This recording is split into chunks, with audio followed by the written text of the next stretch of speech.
சாதனையுடன் பல சரித்திரங்களை எல்லா காலத்திலும் படைத்து வரும் மலேசிய இந்தியர்கள் இன்றைய காலகட்டத்தில் பின்னடைவில் இருந்து வருவதை காண முடிகிறது. அதற்கு புத்துயிர் மற்றும் உற்சாகத்தை கொடுக்க வேண்டும் என்ற விவேக சிந்தனையில் களமிறங்கி துணையாக செயல்பட வருகிறார் ஜொகூர் குழுவாங் தாமான் சூரிய குடியிருப்பாளர் சங்க தலைவர் ஜி. ராமன். ஒரு காலத்தில் எல்லா விளையாட்டுத் துறையில் ஆதிக்கத்தை கொண்டு நாட்டுக்கும் மக்களுக்கும் சமுதாயத்துக்கும் பெருமைகளை கொண்டு வந்தனர். தோட்டத் துண்டாடல் மற்றும் வருமானம் தேடி நகரப்புற வாழ்க்கையில் நம்மவர்கள் சென்றதினால் பல இழப்புகளை நாம் இழந்தோம்.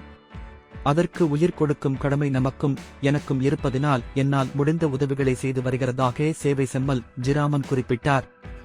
ஜொகூர் குழுவாங் கால்பாந்தாட்ட குழு நடத்தும் 10க்கும் மேற்பட்ட வயதுடைய மாணவர்களை அடையாளம் கொண்டு நடத்தி வருகிறார்கள்.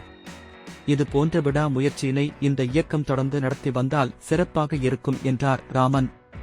கிளப் தலைவர் திரு ராஜேந்திரன் மற்றும் அவரின் செயற்குழுவினர்களின் அர்ப்பணிப்பும் துடிப்பும் பாராட்டக்கூடியது என்றார் ஜி. ராமன். மாணவர்களின் நன்னெறி கட்டொழுங்கும் ஆரோக்கியமும் மேம்படும் வேளையில் விளையாட்டின் கவனம் படிப்பிலும் இருக்கும் என்பதை சுட்டிக்காட்டினார் ராமன்.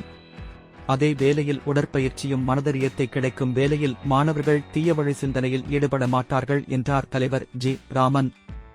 மீண்டும் பழைய சரித்திரத்தை படைத்து உலக அரங்கில் புகழ் பெற முடியும் என்றார் ஜி. ராமன். அதே வேளையில் ஆண்டுதோறும் இந்த இயக்கம் நடத்தும் அனைத்து நிகழ்வுக்கு பணம், பொருள் மற்றும் தேவைப்பட்ட அடிப்படை உதவிகளை வழங்க முன் வருவதையும் ஜி. ராமன் தெரிவித்தார்.